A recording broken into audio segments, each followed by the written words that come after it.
Welcome everyone to the new episode of the In Production podcast. Today we're meeting with Dean, and I'm so excited for this conversation. Dean, please tell folks more about yourself because it's going to be exciting. Thanks, Nick. Appreciate it very much. I've been in the field for quite some time, on and off, and I started working with AI, neural networks, and genetic algorithms a long time ago, back in the 90s, in the financial trading side of Goldman Sachs. And so I launched a firm after I left Goldman, and it was a hedge fund that was managing assets, long short equity assets for 11 years, and ended up selling that to a bank. It worked, and then it didn't work. And I think that's been really an interesting story, honestly, about AI in general. We went through a very pronounced, what I call AI winter back then, which obviously I'm very concerned about with the hype now, but I'll talk a little bit more about that. But was in management for a long time and managing assets, all quantitative, very quantitative, and then ultimately went back into research in around 2015, 16,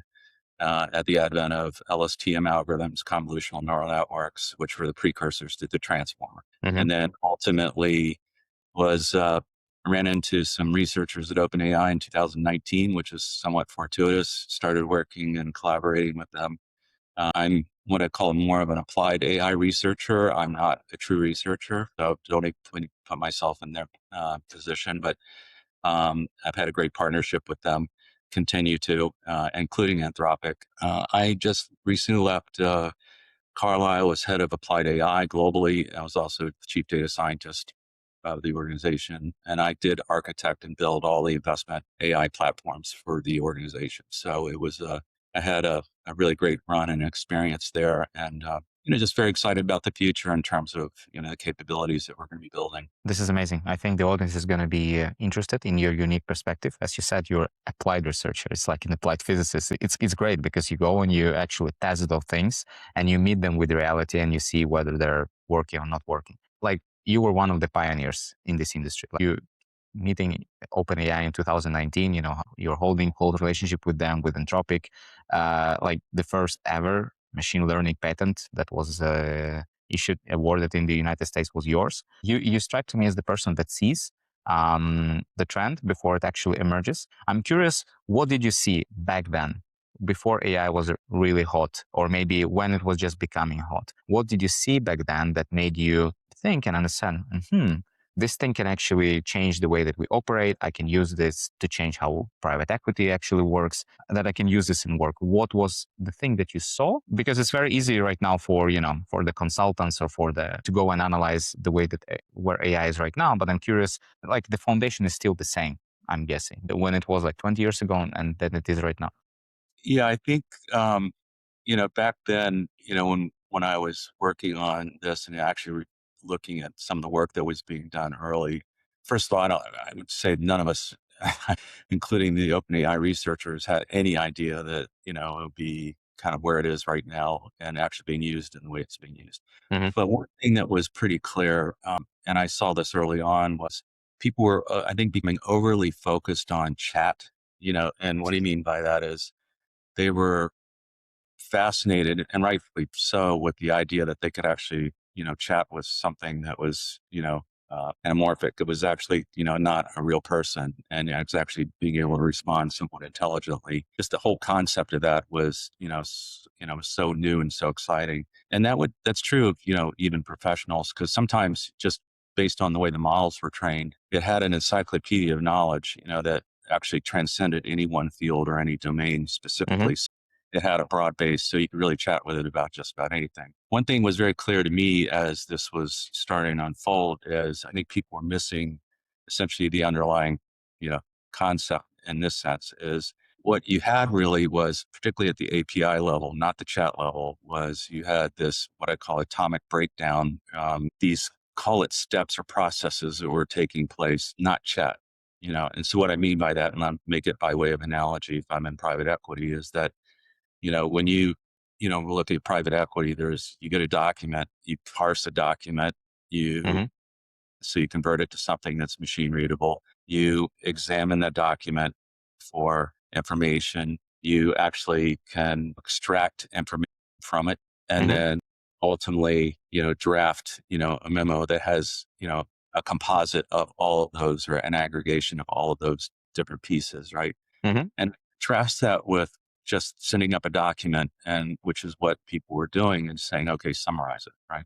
And so it was clear that the capabilities of these models, far transcended how they were being used. So we were starting to build this what I call capabilities gap, where the model's capability far exceeded the initial use by people when they were actually looking at this. So I was actually very bullish about, the capabilities. The second thing is true. And, I heard this from Sam Altman directly speaking to an audience, small audience that I was part of, is he said, look, if you're a startup, whatever you do, don't wrap us, don't create something, whether it's an extraction capability or, a better chatbot version that's domain specific or A calorie counter. yeah, exactly. Don't do that because we're going to literally disintermediate you at some point. We're coming for everybody and anybody, so, and that wasn't really a threat. It was just really more of a statement as somebody that, ran Y Combinator and was looking at all these startups that were effectively using OpenAI or even Anthropic, as an underlying, LLM engine, and that ultimately was something that I think he was very concerned about. And I saw that too. I saw that I was like, okay, this is going to be a problem at some point. It Mm-hmm. still is. And you've seen that now with Anthropic moving in with Claude to Excel, Claude to PowerPoint, Claude to Word. And stocks are like boop, boop, boop, going all the way up. So I think, one of the things that's happening here is that was, so that what I call the atomic level task specific stuff that these models could actually do specifically through the API that wasn't Mm-hmm. chat related. That was one. The second thing was a lot of people, and I think at least initially thought, gee, our data is going to be our moat, right?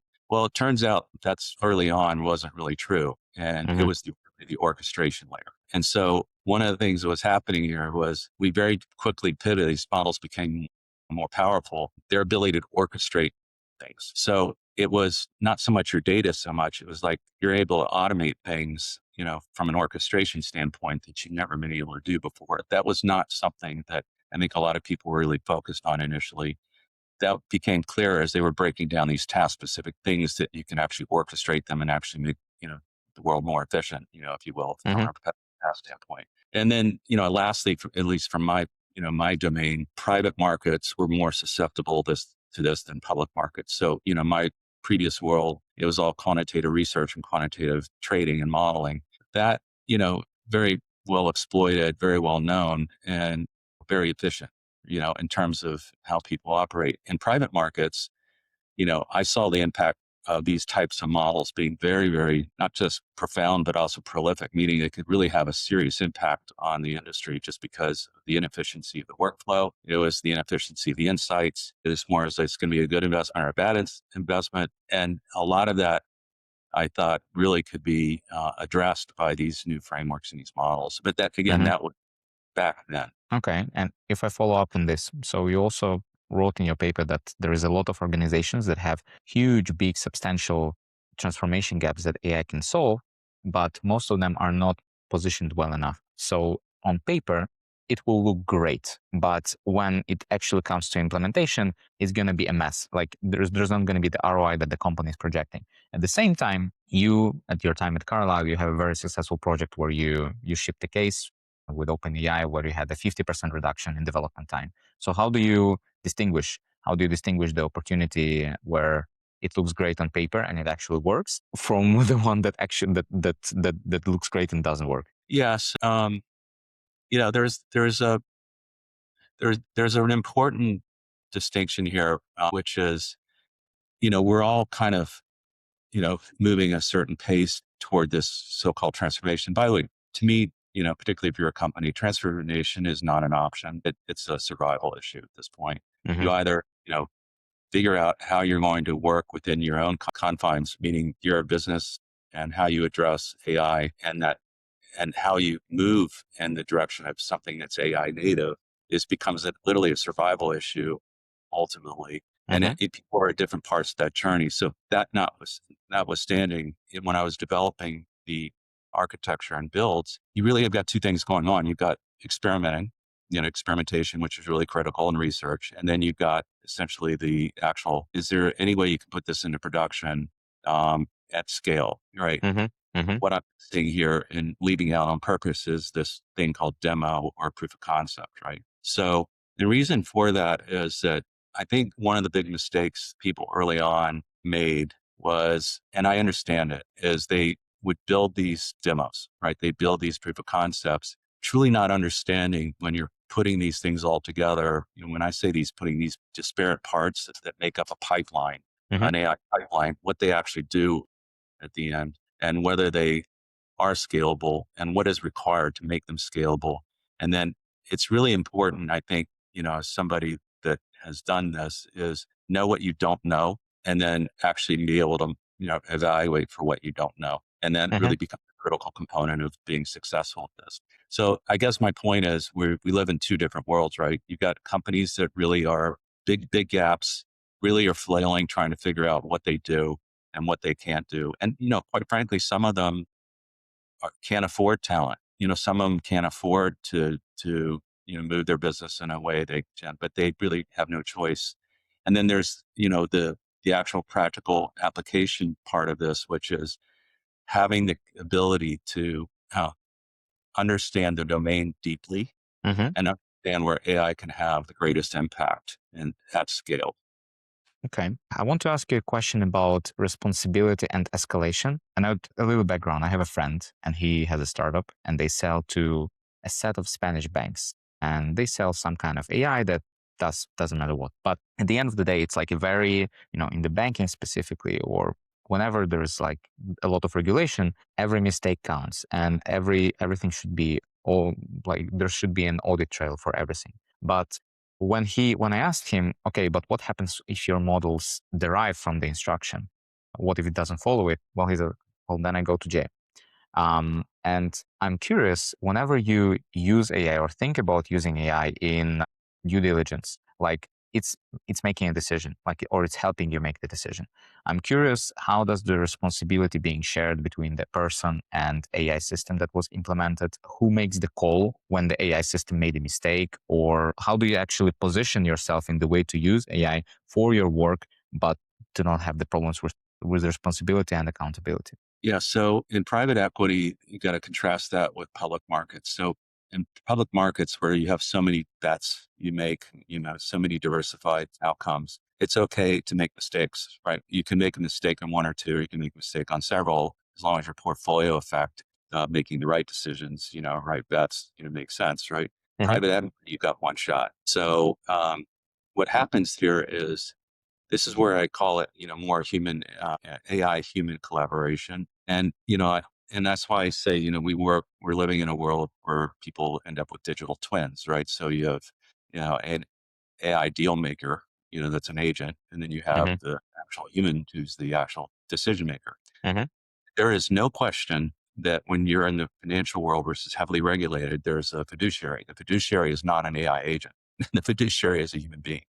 So the Understand. decision ultimately resides with the deal person. But, and again, if you're designing this appropriately, is not just the decision ultimately that the agent's making, but that entire path of decision making along this trajectory, if you will, all the information that's coming in and how it's synthesized, how it's essentially expressed, and ultimately what do each of these pieces mean. That whole trail, if you will, or trace is something that has to be observable, right? For a human being, they have to have trust it.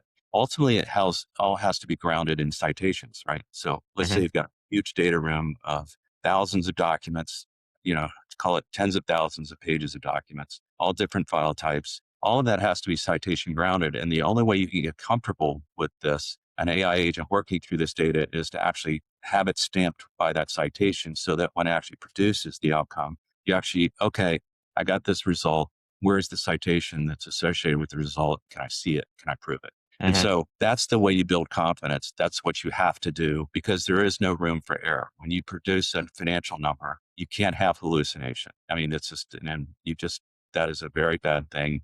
I did work on this very early on. I'm proud to say that's probably one of the greatest achievements I had was I produced things that didn't hallucinate. And a lot of it is because I figured out that if you can bring it back to the source and then run a validation loop, you're going to bring back something that's actually accurate. It's not something that's made up by an agent. Okay, so basically your playbook for success, because I mean it's a very hard thing to do. You're building an AI product for people that are relying on their own decisions and conclusions, and they build the whole career on this thing. And what you're saying, instead of making decisions instead of them, you just use AI as the machine that aggregates and sources the facts and sees the patterns that are very hard to see for the human being or would require a lot of time and work. And AI can does that more efficiently and present all those facts for the person. And then the person, based on their experience, their feeling, their, I don't know, context, what they know from the market, they would make a decision. So AI is empowering them. Yeah. So let me give you real live examples. Let's say you're working a deal team, private equity is working on a deal, right? So they adjusted the entire data room. They have consultants involved, have bankers involved. They all have their own vested interest, by the way, which is an interesting concept in its own right. So everybody's incentivized to get a deal done differently, but they all are incentivized to get it done. And at the same time, yeah, this external information, and maybe a firm has their own proprietary information they want to enrich this whole experience with, right? So you have a team of analysts and deal makers, all the 4 or 5 people working on this deal nonstop for 3 weeks to generate some insight that we want to move forward, or we actually want to do the deal, or here's what we think the price of the deal is, right? So that whole process is a long process. There's a lot of manual and Excel spreadsheet building and things of that sort. This thing comes along and says, I'm going to ingest everything, like whether it's proprietary information, external, the entire BDR, I'm going to convert that into something that's readable. And then I'm going to run a pipeline where the agents effectively are looking for patterns and things that are not obvious to human beings. And that's the power of this, is it actually can see things, right? Mm-hmm. So I'll give you an example. I developed the footnote agent. The footnote agent is an expert in forensic accounting.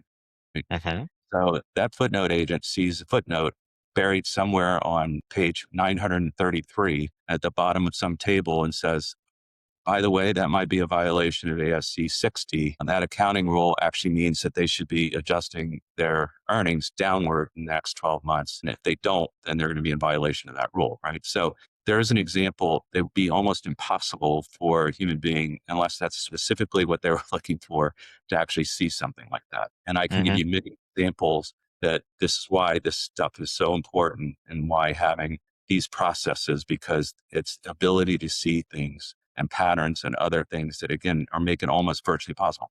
And by the way, the speed, what I just talked about happens in 4 hours. It doesn't happen in 3 weeks. Okay. So it's from start to finish, when you look at what these things are capable of and at the speed at which they're capable of doing it, it's not something that's humanly possible. Mm-hmm.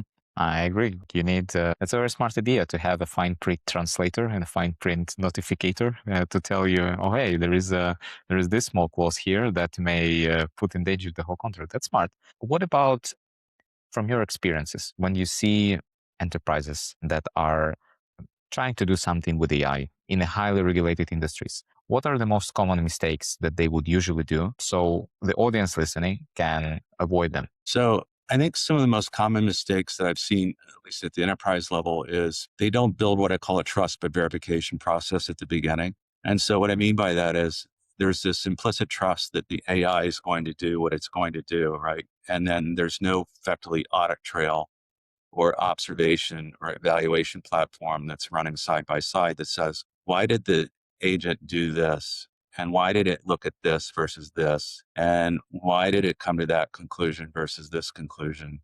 At each of these steps that take place, just give me an example. Let's Mm-hmm. make it even simpler than that, which is I've now taken this data, these PDF documents, which are unstructured. They have the large amount of nested tables in them and they're multi-header. And I parse them and I'm assuming that the parse went really well and that the structure of the markdown is exactly that of the PDF. And Mm-hmm. there are no checks, right? So this thing goes in, it's parsed, and it comes out and it turns out that the headers are completely mismatched and the column headers don't align. And therefore, the values are being extracted by the agents are completely wrong. And then the data comes out of it's completely wrong, right? Mm-hmm. So the biggest failures I've seen really are more fundamental, which is like, you have to build these checks and balances along the way and these observation areas, observation points at each part of this pipeline. So when you're parsing when you're using an embedding model into a vector database, if you're using a vector database, whether you're putting it into somewhere a SQL table. And then ultimately, from an extraction standpoint, are you retrieving the information in the way that actually is consistent with the information that's actually available? And are you enriching that information from an insight? And so again, these observation points, and what I see too many people building is they build the pipeline, Mm-hmm. and then they forget to build the the actual evaluation or observation points, which actually really can get you into big trouble. Rookie mistake. When you say, like, coming back to the sentence that transformation is really the question of survival, how do you think the future looks like? So for the next 3 years, let's say asset management, what most of the companies are implementing right now that's going to help them survive? Yeah. So I've written recently about this, and I wrote about what I call recursive self improvement. It's known as RSI. Because this will answer your question, but I need to take a step back for a second. Mm-hmm. Mm-hmm. So everybody talks about this plateau that we're at, where basically all the internet information has been trained on, and people are creating synthetic information. And then we're improving these models using reinforcement learning and post training, right? So that's kind of where the state of the art is at the moment. Mm-hmm. So what is absolutely true is there's this thing called architectural RSI, which is these are models that ultimately self adapt and they change their weights because they've set an overall objective function to keep improving, right? So there's no specific objective function. It's true recursive self-improvement for the sake of improvement. And so that overall global, is what people are really worried about, which is true AGI. These are models that actually learn on their own without human intervention. There are we know of at least six architectural or algorithmic impediments to RSI right now, what I Mm-hmm. call architectural RSI. You can't build right now, and we're not at a point where these models are call it self-improving on their own, right? Having said that, we're at functional RSI. And what I mean by that is, as an example, Cloud Code um, is evolving because Cloud Code is improving itself. Mm-hmm. So it's recursively using tools and agents to essentially use this self-reinforcement loop that allows it to build better and better capabilities. And so let's just take a step back here. So we're at these models like Opus 4.6, about ready to go to Anthropic Mythos, which everybody's concerned about from a cryptology standpoint and compliance standpoint. And then you've got Spud, right? Which from OpenAI. These are both Yeah. very powerful models coming out. They're imminent, both of them. And so when you look at their capabilities, they're benefiting from this, what I call compounding or compound engineering capability, which is they're building themselves on the next capabilities. Now, what's happened here is we as practitioners, people that use this stuff, we haven't caught up. There's a big gap now between what I call capability usage and the actual power of these models. The Mm-hmm. model so powerful at this point, figured out yet all the different capabilities that actually match the power of these models, right? It's overwhelming. I agree. Yeah. Yeah. So we should stop worrying about whether we're at AGI or not. We should actually think more about, okay, are we using these models to its fullest capability based on the way they've been built? And the answer is no, we're not even close, right? So Mm-hmm. Mm-hmm. I'd say that means there's a big opportunity to continue to move up the curve, if you will, in terms of those capabilities. So the reason I say that is because when I think about, what organizations can do with these things, it's really almost at this point, it's whatever the mind can conceive, right? And so, I think about this almost nonstop is like, how do I improve what I'm doing? And how do I embrace these compound engineering techniques where I'm using these self-improvement recursive loops in a way that actually improve the insights or improve the capabilities of the actual models, if you will, not the LLM models, but the actual overall pipelines themselves in terms of that. Mm-hmm. And so, and there are many levers for this, So, I mean, in my world, you could use our, reinforcement learning to train, like I have trained specific agents on certain domains within like footnotes, right? Or some other agent on macro factors or some other agent on other things that essentially is very task specific and do. But again, the capabilities mismatch between the actual power of the models is very significant right now. Okay. Very interesting. Like the technology side, it's clear for me. The data side is also clear for me. I would like to ask you about people. Because one of the guests in the previous podcast, Jimmy Lee, he was the CTO at L'Oreal and Coach and now at ALM. He mentioned to me that one of the biggest things that folks miss is delivering this amazing transformation to humans and then making sure that the front level operators that are going to be using this AI on day to day are actually going to use it. So I'm curious in your managerial perspective when you are working with people, what kind of what kind of transformation needs to happen, not just on the tech and data side for the company to survive, but on the organizational side. Maybe there is a specific culture, maybe there is a specific set of people that you should hire. How are you thinking about that? Yeah, that's a great question. Carlisle, we have product managers that work basically, they work in between people like myself, that would build and architect and the actual end user. And the Hmm. reason why they're critical is they have technical knowledge, but they're basically working side by side with the actual people that are going to be using it, right? By the way, the people that are end user has to be part of the process. If you don't put them as part of the process, you will disenfranchise them. They won't want to work with it. So your previous guest is absolutely quite right. The front office, whoever's using it has to be part of the input process of that, or feedback process, if you will, because otherwise, who are you building it for, right? You're not Hmm. building it for that. And they have no idea what you're building. And so you really do have to be very conscious of what the end use is going to look like and how the user might actually work with it. Right. So that's absolutely, yeah, it's foundational. I mean, that's really critical to the success of whether this works or not. The other thing that has to happen too is you're not building a better chatbot. I mean, that's not what you're doing here. Hmm. You're not going to get credibility, but just because you build something that, delivers a better chat, within your own firm or organization. What you're going to get a lot of credibility for is, are you building something that makes their productivity increase? Hmm. Are you increasing their insight? Are you helping them with their overall decision making in a way that actually improves their own experience? And so ultimately that has to be kind of the guiding light, if you will, when you develop these things.